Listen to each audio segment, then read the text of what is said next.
तो कहानी शुरू होती है और हम एक अमेरिकन लैब को देखते हैं जहां पर कुछ लोग आपस में ही एक दूसरे को मार रहे थे। ऐसा लग रहा था जैसे इनका दिमाग इनके कंट्रोल में ना हो। सब कुछ शांत होने के बाद हम एक आदमी को देखते हैं जिसका नाम चोय है। चोय यहाँ के मैनेजर से पूछता है कि अब हमारे एक्सपेरिमेंट का क्या होगा, जिस पर मैनेजर कहता है कि लैब पूरी तरह से बर्बाद हो गया है, लेकिन एक रास्ता है। जिस प्रोजेक्ट पर हम काम कर रहे थे सेम ऐसे ही प्रोजेक्ट पर नेक्सस कंपनी भी काम कर रही थी। हालांकि अभी तक वो कामयाब नहीं हुए हैं। अगर किसी तरह तुम उनका डाटा हमें लाकर दे दो तो हम सबका काम हो सकता है। अब दूसरी तरफ हमें नेक्सस कंपनी दिखाया जाता है जहां पर कुछ लोग टाइम ट्रेवल करने की मशीन बना रहे थे। इसका नाम जिया है और ये है डायरेक्टर। ये लोग एक बंदर को टाइम में पीछे भेजने की कोशिश कर रहे थे। इनका एक्सपेरिमेंट काम कर जाता है। ये लोग बहुत खुश होते हैं। अगले दिन इनकी बोर्ड ऑफ डायरेक्टर के साथ मीटिंग थी। जिया का एक बेटा था जिसका नाम डोडो है। अगले दिन मीटिंग शुरू होती है और जिया इस प्रोजेक्ट के बारे में बोर्ड ऑफ डायरेक्टर को सब कुछ समझाने लगती है कि ये मशीन कैसे काम करती है। इन्होंने टाइम मशीन को पूरी तरह से बना लिया था, लेकिन अभी भी इसमें एक प्रॉब्लम थी। ये टेस्ट अभी इंसानों पर नहीं हुआ था, क्योंकि जिस बंदर पर ये लोग एक्सपेरिमेंट कर रहे थे टाइम ट्रेवल करने से उसके शरीर में बदलाव आ रहे थे, जिसे अभी सही करना बाकी था। इस मीटिंग में जिया की बहुत तारीफ होती है। बोर्ड ऑफ डायरेक्टर इसे पूरी तरह से ठीक करने के लिए इन्हें 2 मंथ का टाइम देते हैं। इसके बाद जिया अपने घर जाने लगती है। तभी इसके गाड़ी के सामने एक आदमी आता है और इसे अपना एक्सपेरिमेंट बंद करने को कहता है। देखते ही देखते इसके मुंह से खून निकलने लगता है, जिससे इसकी मौत हो जाती है। जिया तुरंत पुलिस को बुलाती है। उसके बाद ये घर आती है जहां इसका बेटा टीवी देखते हुए सो गया था। अगले दिन हम मिस्टर चॉय को देखते हैं जो इस शहर में आ चुका था ताकि ये नेक्सस कंपनी से टाइम ट्रेवल करने का डाटा चुरा सके। आखिर ये ऐसा क्यों कर रहा है ये हमें आगे पता चलेगा। चॉय किसी तरह इस बिल्डिंग में बम लगवा देता है। दूसरी तरफ जिया और इसके साथी काम कर रहे थे। तभी यहाँ डायरेक्टर आते हैं और जिया का हाल चाल पूछते हैं। ये कहते हैं कि तुम्हें इतना काम नहीं करना चाहिए, तुम्हारा एक बेटा है, तुम्हें उसके साथ भी समय बिताना चाहिए। जिया कहती है जब तक ये इस प्रोजेक्ट को खत्म न कर दे तब तक ये आराम नहीं करेगी। फिर डायरेक्टर खुश होकर इसके बेटे के लिए एक घड़ी देते हैं जो इसके बेटे की फेवरेट थी। कुछ देर बाद काम करते वक्त जिया को इसके बेटे का वीडियो कॉल आता है। ये इससे बात कर ही रही होती है तभी डोडो किसी को देखकर चिल्लाने लगता है। जिया बहुत डर जाती है और ये अपने बेटे को देखने के लिए घर जाने लगती है। तभी रास्ते में इसको गाड़ी सहित किडनैप कर लिया जाता है और ये कोई और नहीं बल्कि चॉय ही होता है। इसी ने इसके बेटे को भी किडनैप किया था। ये जिया से कहता है कि मुझे वो डेटा चाहिए जिस पर तुम लोग एक्सपेरिमेंट कर रहे हो। जिया कहती है ये इतना आसान नहीं है, मैं उसे नहीं ला सकती क्योंकि डाटा लाने के लिए मुझे 3 लोगों की जरूरत पड़ेगी और वो कभी नहीं मानेंगे। जिस पर चॉय कहता है मुझे कोई बहाना नहीं सुनना। ये इसके बेटे के गर्दन पर बॉम्ब इंजेक्ट कर देता है और इससे बताता है कि तुम्हारे पास डाटा लाने के लिए सिर्फ 1 घंटा है, उसके बाद ये बम फट जाएगा, फैसला तुम्हारे हाथ में है। इसके बाद जिया भागते हुए नेक्सस आती है और सीधे डोंग के पास जाती है। यहाँ पर पहले ही किसी ने डोंग को मार दिया था और इसके आई बॉल को निकाल दिया था। तभी इसे चॉय का फोन आता है। ये बताता है कि मैंने तुम्हारा काम आसान कर दिया है। जिया बहुत डरी हुई थी। ये भागकर डायरेक्टर के पास आती है और इन्हें बताती है कि मशीन में कुछ गड़बड़ी है, इसीलिए हमें डाटा को चेक करना होगा। जिस पर डायरेक्टर कहते हैं डोंग कहाँ है, क्योंकि वो दरवाजा हम तीनों की आंखों से ही खुलता है। जिया कहती है वो भी आ रहे हैं। फिर ये दोनों दरवाजे के पास आ जाते हैं। डायरेक्टर अपना स्कैन कर कर चले जाते हैं। फिर ये फटाफट अपनी और डोंग की आंखों का स्कैन करके ये दरवाजा खोल लेती है और अंदर जाकर उस डाटा को चुराने लगती है। तभी यहाँ जियोंग आ जाता है और जिया को ऐसा करने से रोकने लगता है। दूसरी तरफ डोंग की डेड बॉडी को एक लड़की देख लेती है, इसीलिए पूरी बिल्डिंग में रेड अलर्ट जारी हो जाता है। ऑफिसर को पता पता चलता है कि आखिरी बार जिया यहाँ पर थी और उसके फिंगरप्रिंट भी डेड बॉडी पर थे। इसका मतलब उसी ने इसको मारा है।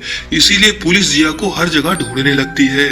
इधर किसी तरह जिया इसको समझा लेती है, तभी यहाँ पुलिस पहुंच जाती है, लेकिन तब तक जिया यहाँ से भाग जाती है और किसी तरह बिल्डिंग के छत पर पहुंच जाती है। तभी ये एक मशीन में गिर जाती है। यहाँ सभी बेकार की चीजों को डैमेज किया जाता था। यहाँ पर जिया अपनी जान की परवाह किए बगैर किसी तरह बाहर निकलती है और सीधे जॉय के पास जाती है। ये डाटा लेने के बाद नेक्सस कंपनी को ब्लास्ट कर देता है। जिया कहती है तुम एक हैवान हो, जिस पर जॉय कहता है अभी तुमने मेरी हैवानियत देखी कहाँ है। फिर ये इसके बेटे के गले में लगे बॉम्ब को ऑन कर देता है, जिससे इसका बेटा मर जाता है। मतलब जिसके लिए जिया ने इतना कुछ किया अब वही इस दुनिया में नहीं है। जॉय अब जिया को अपना असली प्लान बताता है। ये कहता है अगर तुम अपने बेटे से दोबारा मिलना चाहती हो तो तुम्हें समय में पीछे जाना होगा, इससे तुम अपने बेटे से मिल सकती हो और ये प्रोजेक्ट भी चेक हो जाएगा। जिस पर जिया ठीक वैसा ही करती है। ये भागकर नेक्सस पहुंचती है, जहां पर बम फटने से सब कुछ नष्ट हो रहा था। ये किसी तरह उस लैब में पहुंच जाती है और उस मशीन का इस्तेमाल करने जाती है, लेकिन जियोंग इसे रोकने लगता है। जिस पर जिया कहती है कि उन लोगों ने मेरे बेटे को मार दिया है, मेरे पास और कोई रास्ता नहीं है। इतना कहकर ये मशीन में चली जाती है और देखते ही देखते इसका पूरा शरीर छोटे छोटे कणों में होकर गायब हो जाता है। और अब ये समय में कुछ घंटे पहले पहुंच जाती है। ये तुरंत डॉन को फोन करके उससे वहां से बाहर निकलने को कहती है, लेकिन इस बार फिर से जॉय का एक आदमी इसे मार देता है। अब हम इस जिया को जिया 2 बुलाएंगे ताकि कोई कंफ्यूजन ना हो। यहाँ पर जिया 1 भी आ चुकी थी। ये भी वही सब कुछ कर रही थी जो जिया 2 कर चुकी है। जिया 2 अपने ही रूप को यहाँ पर बेहोश करके छुपा देती है ताकि इस बार कोई गड़बड़ी ना हो। यहाँ पर जिया को आगे क्या होने वाला है इसे पहले ही मालूम था, इसीलिए फटाफट सारे काम बड़े ही आसानी से करने लगती है। जियोंग इसकी मदद करता है। जिया 2 इसको बताती है कि इस बिल्डिंग में बम लगे हुए हैं, तुम सबको जल्द से जल्द यहाँ से निकलना चाहिए। इधर डॉन की डेड बॉडी सबके सामने आ जाती है और फिर पूरे नेक्सस कंपनी में भगदड़ मच जाती है। इसी बीच जिया 2 डाटा लेकर जॉय के पास आती है, लेकिन इस बार ये कोई गलती नहीं करती। ये पूरे प्लान के साथ यहाँ आई थी। जिया 2 सबसे पहले अपने बेटे के गले से वो बम निकलवाती है, उसके बाद ये डेटा इसे दे देती है। जब जॉय इसे चेक करता है तब इसे पता चलता है कि इसमें कोई डेटा नहीं है, लेकिन तब तक जिया यहाँ से अपने बेटे को लेकर भाग चुकी थी। जॉय इसका पीछा करने लगता है और फिर इन दोनों में चोर पुलिस का खेल शुरू हो जाता है। लास्ट में फिर से जॉय के हाथों इसका बेटा मारा जाता है, इसीलिए यह फिर से टाइम ट्रेवल करती है और अब ये बन जाती है जिया 3। लेकिन इस बार इसके शरीर में कुछ बदलाव होने लगते हैं। ये कुछ ज्यादा ही कॉन्फिडेंस में लग रही थी। ये जिया 2 को फोन करके उससे लोकेशन पूछती है और उसे ये भी बता देती है कि इस बार भी डोडो मारा जाएगा और उसी को बचाने के लिए मैं आई हूँ। अब वो सीन दिखाया जाता है जब जॉय डोडो को मारने वाला था, लेकिन तभी अचानक जिया 3 यहाँ आकर इसे बचा लेती है। मगर अभी भी जॉय मरा नहीं था। ये जिया 2 का पीछा करने लगता है। तभी जिया 2 ध्यान देती है कि ये हर बार इसे कैसे ढूंढ ले रहा है। तभी इसे डोडो की घड़ी दिखती है जिसमें एक लोकेशन डिवाइस थी और ये घड़ी इसे डायरेक्टर ने दिया था। ये समझ जाती है कि इस खेल में डायरेक्टर भी मिले हुए हैं। फिर जिया 2 और जॉय में बहुत सारी लड़ाई होती है। तभी यहाँ जिया 3 भी आ जाती है और फिर ये दोनों मिलकर जॉय के आदमियों से लड़ने लगते हैं। दूसरी तरफ नेक्सस लैब में जिया 1 और डायरेक्टर एक दूसरे की सच्चाई जान जाते हैं। जिया 1 कहती है कि आपने ऐसा क्यों किया, जिस पर डायरेक्टर कहता है कि मैंने इस प्रोजेक्ट पर दिन रात मेहनत किया और ये आइडिया भी मेरा ही था, लेकिन मुझे क्या मिला?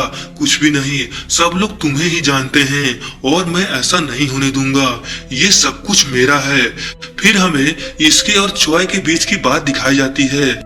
जॉय सबसे पहले इस डायरेक्टर के पास आया था उस डाटा को लेने, मगर बदले में इस डायरेक्टर ने जिया की मौत और इस कंपनी का विनाश मांग लिया था। इसीलिए जॉय जिया के पीछे पड़ा था। अब प्रेजेंट में आते हैं। जॉय भागते हुए यहाँ इस लैब में आ जाता है क्योंकि असली डाटा अभी यहीं पर था। तब डायरेक्टर इसे जिया 1 को मारने को कहता है, जिस पर जॉय कहता है मैं तुम्हारे बाप का नौकर नहीं हूँ। फिर ये डायरेक्टर को भी मार देता है क्योंकि अब इसकी जरूरत नहीं थी। अब ये जिया 1 को भी मारने वाला था। तभी यहाँ जिया 3 आ जाती है और इन दोनों में गोलीबारी होने लगती है। जिया 3 चॉय को बहुत बुरी तरह से घायल कर देती है। जिया अपना ये रूप देखकर बहुत डर जाती है क्योंकि ये किसी को मारने के बारे में सोच भी नहीं सकती थी। जिया 3 ने कई बार टाइम ट्रेवल कर लिया था, इसीलिए इसका दिमाग इसके वश में नहीं था। ये पूरी तरह से बदल गई थी।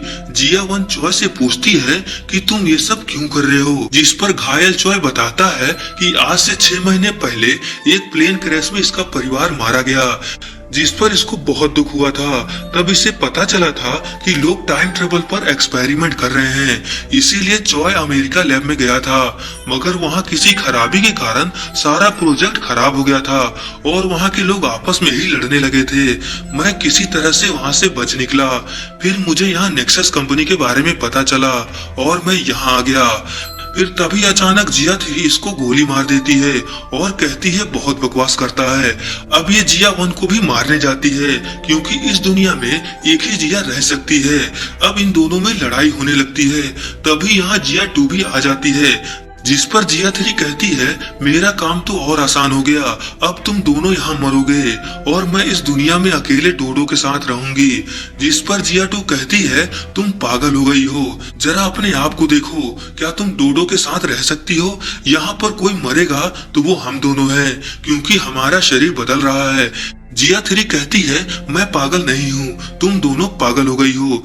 तभी जिया 2 जिया 3 को गोली मार देती है और जिया से कहती है कि डोडो हॉस्पिटल में है, अब से तुम उसके साथ अच्छे से रहना। तभी बिल्डिंग में ब्लास्ट होना शुरू हो जाता है। जिया 1 किसी तरह इस बिल्डिंग से बाहर आ जाती है और जिया उस मशीन में फिर से जाने लगती है। तभी यहाँ पर ब्लास्ट हो जाता है जिससे ये जिया मारी जाती है।